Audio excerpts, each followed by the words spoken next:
Bismillahirrahmanirrahim. Assalamualaikum warahmatullahi wabarakatuh. Mohon izin saya akan memaparkan tentang strategi pembelajaran Agenda 1 Kepemimpinan Pancasila dan Bela Negara, di mana Agenda 1 ini materi ini terdapat dalam pelatihan kepemimpinan pengawas yang dulu kita kenal dengan diklat kepemimpinan tingkat 4. Baik, saya adalah Ibu Yono, saya adalah Widya Suara Pusdiklat BMKG. Bapak Ibu, dasar hukumnya memang sudah berubah di tahun 2023 di awal tahun. Pelan mengeluarkan aturan baru yang nomor satu tentang kurikulum ya, kemudian nomor duanya tentang pedoman. Ini adalah perubahan daripada peraturan sebelumnya di tahun 2022, 374 dan 375. Kemudian tujuan kompetensinya kalau untuk PKP yaitu adalah kepemimpinan pelayanan, di mana di sini akan menjamin terwujud akuntabilitas jabatan pengawas ya, sebagaimana diatur dalam peraturan pemerintah yang mengatur tentang manajemen PNS.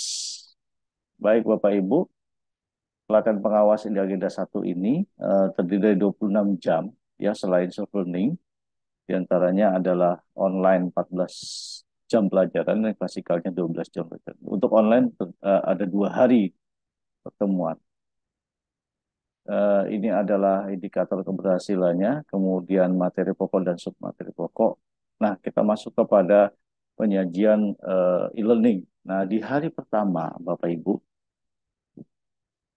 eh, terdiri dari 2 JP, di mana dalam penyajiannya di sini akan saya coba di 15 menit pertama, 1 menit itu saya biasa kita akan secara seremonial kita mengucapkan salam, kemudian outline tentunya ini sangat penting bagi saya karena untuk memberikan peserta aware dengan tugasnya apa yang dilaluinya ke depan. Kemudian tujuan pembelajaran tentunya untuk hari itu, kemudian memperkenalkan diri.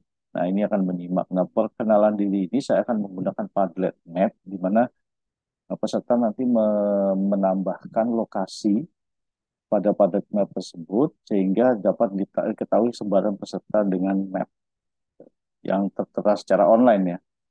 Nah, ini adalah salah satu teknik supaya mereka apa mulai bisa cair ya untuk memulai pelajaran. Jadi sehingga terjalin komunikasi yang cukup baik. Artinya atensinya juga dapat ditampung di sini dengan menyapa melalui Padlet Map. Kemudian eh, untuk menyajikan pertama-tama saya akan menyarankan seperti biasa untuk menjaga protokol kesehatan ya, karena selain untuk menjaga kebersihan diri dan lingkungannya tentunya. Kemudian pertama kita juga menyampaikan komitmen kelas di mana kita harus saling menghargai ya. Kalau kita ingin berdiskusi, tentunya kita bertanya, untuk kita harus raise hand dengan reaction karena di e-learning. Kemudian kalau temannya selesai diskusi, kita harapkan semua memberikan atensi dengan memberikan icon tepuk tangan tentunya. Nah, ini open class ini akan saya berikan eh, secara apa namanya jelas, karena apa, ini menjadi penilaian bagi saya sendiri untuk keaktifan kelas. Kemudian selanjutnya saya akan meminta 2 orang peserta untuk sharing experience saat self learning agenda 1. Kan di self learning mereka mengerjakan esai. Nah, esai ini saya minta paparkan peserta dan yang lain akan menyimak secara bergantian. Ya, ada 2 orang yang akan saya minta untuk memaparkan tentang self learning experience-nya.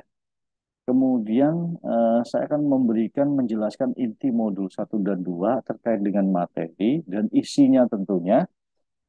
Kira-kira akan mempelajari apa pokok-pokoknya. Nah, ini kurang lebihnya sumari dan inti daripada modul tersebut. Nah, ini untuk memperkaya mereka, merefreshkan, dan mungkin mereka bisa bertanya sedikit tentang apa namanya, karena waktunya terbatas ya. Kemudian meminta 2 orang peserta untuk sharing tugas esai. Nah ini dari tugas esai. Tugas esai itu kan terkait dengan materi apa namanya kasus-kasus ya, studi kasus tentang implementasi bela negara. Nah, ini implementasi dan potensi dan hambatannya itu dalam tugas esai tersebut dipaparkan. Saya minta dua orang, ya kurang lebih eh, satu orang kira-kira sekitar 20 menit mungkin, ya, dengan diskusi tentunya, dengan tanggapan kita review. Nah, selanjutnya untuk penutupnya saya akan menjelaskan eh, dan tentunya menjawab pertanyaan terkait tugas-tugas individu dan kelompok. Nah, mereka menyimak dan bergantian saja. Dan terakhir akan menutup dengan salam, ya, dan motivasi tentunya untuk mereka. Nah, kemudian apa sih yang ditugaskan? Yang saya jelaskan di tugas sebelum ditutup tadi, yaitu tugasnya adalah tugas individu mereka harus membuat learning journal. Nah, ini kan saya pantau melalui WAG tentunya dan di LMS juga. Karena ini tugas ini akan diupload ke LMS. Tugas kedua yaitu membuat analisis isu terkait potensi dan hambatan implementasi nilai-nilai bela negara di unit kerjanya. Jadi apa isu apa aja. Nah, ini tugas individu masing-masing. Kira-kira apa sih hambatannya, apa sih potensinya, gitu. Nah, ini kemudian ada tugas kelompok juga meminta dua orang dari 10 orang, ya. Jadi kan ada dalam satu kelompok ada 10 orang, kita bagi dua kelompok lagi untuk membuat bahan diskusi ya. Terkait apa? Terkait tema peran pemimpin pengawas dalam mendukung terwujudnya smart governance dan visi misi BMKG. Apa sih perannya sebagai pemimpin untuk mendukung terwujudnya smart government? Nah, ini tentunya kita harus memberikan contoh isu ya, implementasi bela negara itu contoh kasus kepemimpinan. Ini diberikan waktu 90 menit masing-masing. Kemudian sekilas terkait dengan hari kedua tentunya kita akan sama ya 2JP juga. Nah, ini eh, kita akan review tugas tersebut ya. Kita akan review setelah kita membangun atensi selama 5 menit. Kemudian kita menanyakan bagaimana tugas individu dan kelompoknya, eh, apa kira-kira yang isu yang akan diangkat dalam kelompok secara individu juga, apa sudah selesai pada hari pertama. Kemudian kita meminta peserta untuk memaparkan isu terpilih ya. Jadi tugas kelompoknya tadi kan ada dua, dua kelompok dari 10 orang tadi dibagi lima-lima. Setelah dipaparkan, kita review masing-masing hasil paparannya.